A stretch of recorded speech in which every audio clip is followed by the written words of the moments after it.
കഴിഞ്ഞ 1-2 വർഷങ്ങളായിട്ട് journaling videos കാണുക, പിൻട്രസ്റ്റിലെ ജേർണലിംഗ് ഐഡിയാസ് നോക്കി വെക്കുക, സ്ക്രീൻഷോട്ട് എടുത്ത് വെക്കുക, ഇതൊക്കെയായിരുന്നു എൻ്റെ മെയിൻ ഹോബീസ്. അങ്ങനെയുള്ള ഐഡിയാസൊക്കെ നോക്കി വെക്കുന്നുണ്ടെങ്കിലും കൂടെ എൻ്റെ കയ്യിൽ അതുപോലുള്ള ബുക്സ് ഇല്ലല്ലോ, കളേഴ്സ് ഇല്ലല്ലോ, സ്റ്റിക്കേഴ്സ് ഇല്ലല്ലോ. എന്നിട്ട് ജേർണലിംഗ് സ്റ്റാർട്ട് ചെയ്യാം എന്നാലോചിച്ചുകൊണ്ടിരുന്നോണ്ടാട്ടോ ഞാൻ 1-2 വർഷങ്ങൾ എന്ന് പറഞ്ഞത്.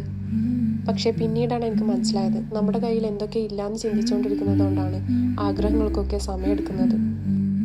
അങ്ങനെ 2025 ജേർണലിംഗ് സ്റ്റാർട്ട് ചെയ്യണമെന്ന് തീരുമാനിച്ച് ഉറപ്പിച്ചിട്ടുള്ളതുകൊണ്ട് എൻ്റെ കയ്യിലുണ്ടായിരുന്നൊരു ബുക്കും കുട്ടികളുടെ കുറച്ച് കളർ പെൻസിലൊക്കെ ആയിട്ട് ഞാൻ ജേർണലിംഗ് ചെയ്തു തുടങ്ങി.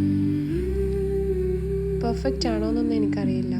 ഞാൻ ഇഷ്ടപ്പെടുന്ന കുറച്ച് കാര്യങ്ങളും എനിക്ക് ബെറ്ററാക്കി എടുക്കേണ്ട കുറച്ച് കാര്യങ്ങളൊക്കെ ഉൾപ്പെടുത്തിയിട്ടാണ് ഞാൻ ജേർണലിംഗ് ചെയ്തത്. സ്റ്റിക്കേഴ്സൊന്നും ഇല്ലാത്തതുകൊണ്ട് തന്നെ ഞാൻ ഇഷ്ടപ്പെടുന്ന ഐഡിയാസൊക്കെ വരച്ചെടുക്കുക എന്നുള്ളതായിരുന്നു നെക്സ്റ്റ് ടാസ്ക്.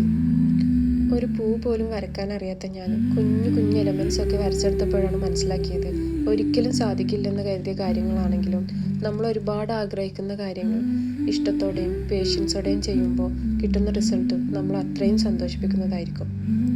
ഡയറി എഴുതുന്ന ശീലമുള്ളതുകൊണ്ട് തന്നെ ഇതിലുള്ള എല്ലാ കാര്യങ്ങളും ഞാൻ നോട്ട് ചെയ്ത് വെച്ചിട്ടുണ്ട്. അപ്പോൾ ഇൻഷാ അല്ലാഹ് നെക്സ്റ്റ് മന്ത് മുതൽ ജേർണലിംഗ് ക്ലിയറായി തന്നെ നോട്ട് ചെയ്യാൻ പറ്റുമെന്ന് വിചാരിക്കുന്നുണ്ട്.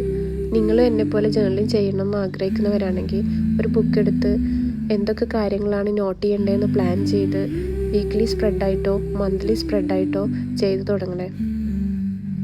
Thanks for watching. Okay, by.